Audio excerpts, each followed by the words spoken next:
there hasn't really been the American group that took the baton and moved it forward. Um, I think hip hop is actually at a point where rock was then, where okay, there was this big explosion. Yeah, there's all this creativity and all this interestingness, and then where is it now? Mm-hmm. Good And your question. top acts now in hip hop are, I mean, Drake is known for, basically being in a room with somebody for a couple hours and then coming out talking like him and stealing, Stealing his stuff. dubstep and dance hall and reggaeton and trying to bring in all these things, which is cool. But hip hop as a genre itself, the well is seems drying. It seems like we're fracking, and it seems like Ooh. and and like it seems like with rock we fracked and the well went dry. Oh my God, we're in like I don't know, whatever you get to when you get past the lowest level of fracking, when you go to some other dimension or something like H.G. Wells, like I don't know, Sure.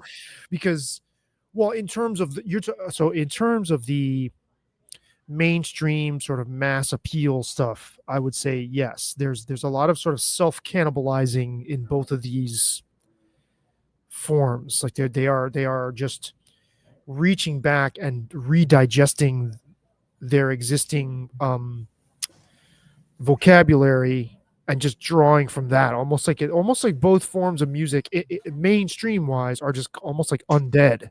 They're like zombified. Mm-hmm. And yeah, it's like Cypress Hill just did recently, like last year, in 2024, a Tiny Desk NPR concert, and they just did something with a symphony orchestra too, Yeah. which I'm all about. I mean, Sir Mix-a-Lot did something with Yeah. a symphony orchestra in the 90s. I mean, I'm all about that. That shit is cool. But it's like, well, okay, are we really going to keep this facade going that this is like super underground stuff? I mean, this, like you're saying, if you were growing up in the 90s or even in your 20s in the 90s like I was, you're just perfectly put, you're bathed in the vernacular of hip hop. So then these motherfuckers come along Mm-hmm. and start to redefine our sense of boundaries around music in this really pure,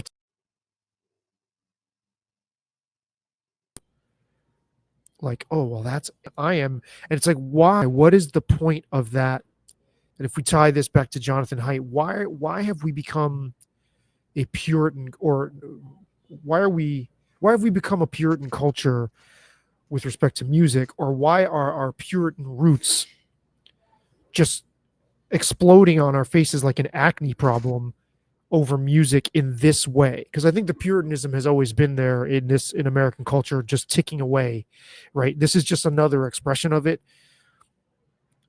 But where is this coming from?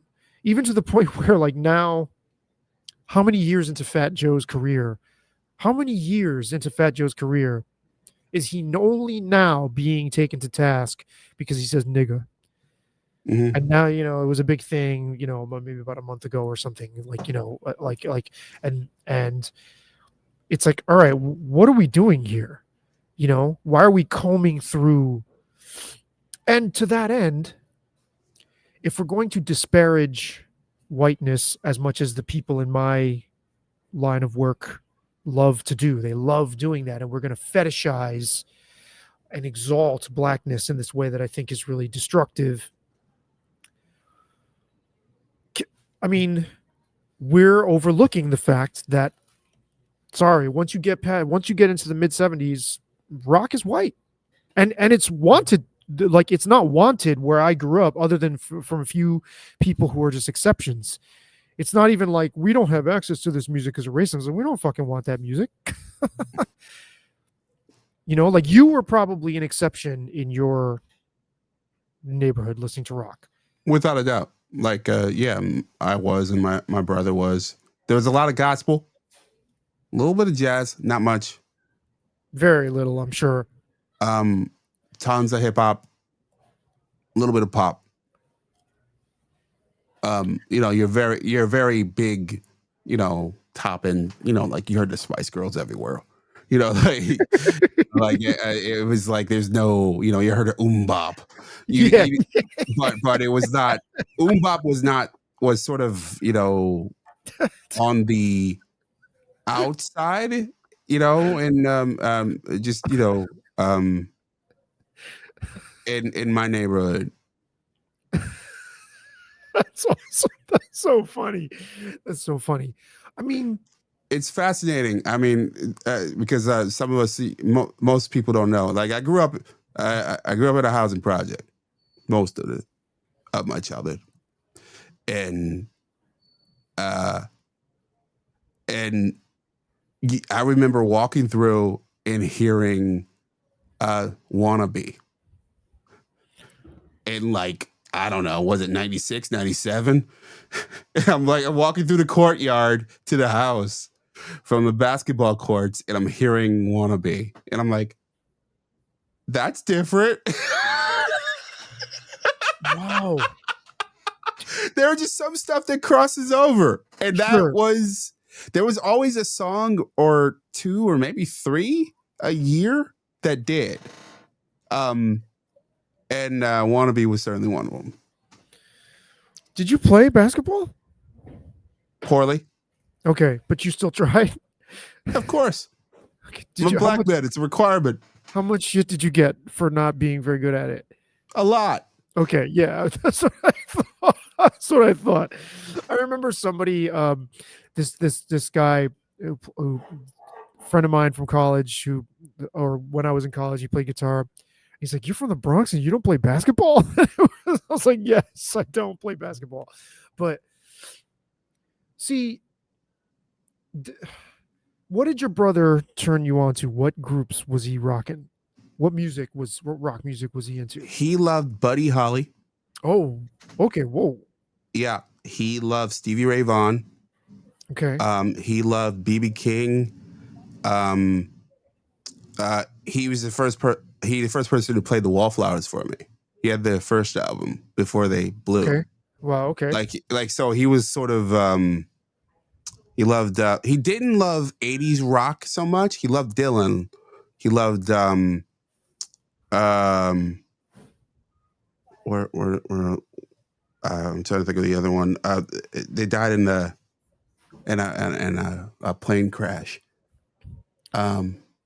They Yeah. Leonard Skinner? No, that's not what you're talking about. No, he loved Skinner too. Okay. And okay. I've come to love Skinner as I I've do gotten too. older.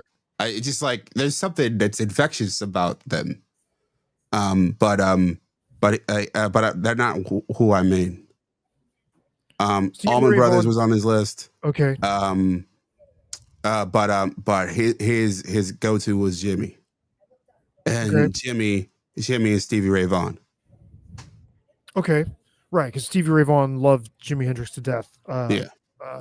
Stevie Ray Vaughan died in a helicopter crash. I don't know Okay. if that's so. And then Buddy Holly died in a plane crash. Maybe I'm confusing. I might be. You may be, or there might be another one that I don't know of. Who, and then Skinner. Elvis Costello was on his list too. He was a big Elvis Costello dude. Yeah.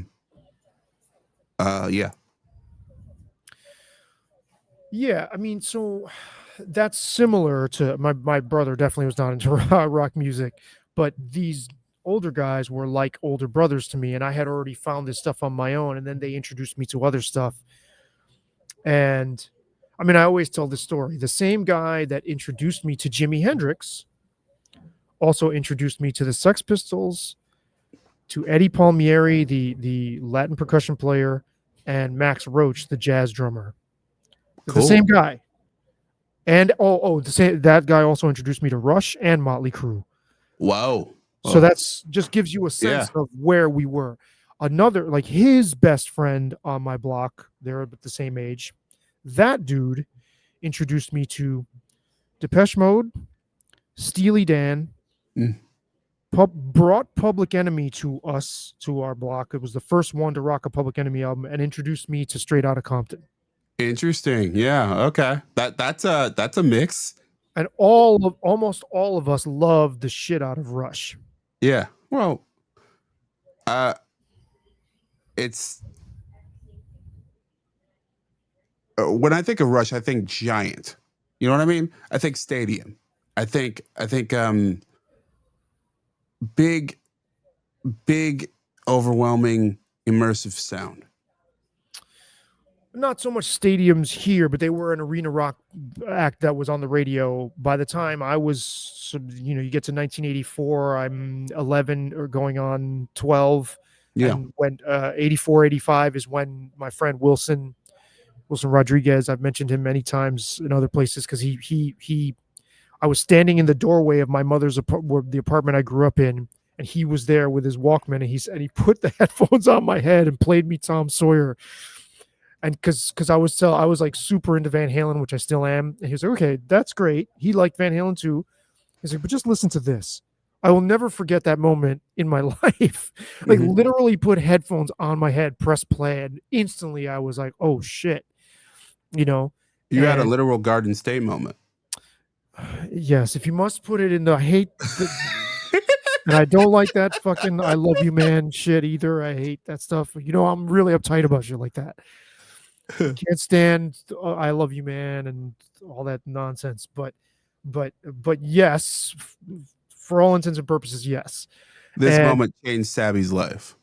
pretty much, I mean, I'm super into that band, and not just that moment, but just like I said, he had me in his room, press play on Jimi Hendrix, and played Purple Haze. I had never heard it before. I Oh, was in high nice. school. Again, he did the same thing with Max Roach. I didn't fucking know jazz from ass from my elbow, like at all. Like I wouldn't have known what that was even, or how to even, you know what I mean? Mm-hmm.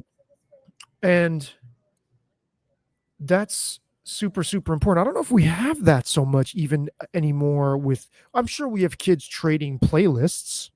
Sure. That's great. That's fine, but do we have like just, oh, my friend is really into this and hipped me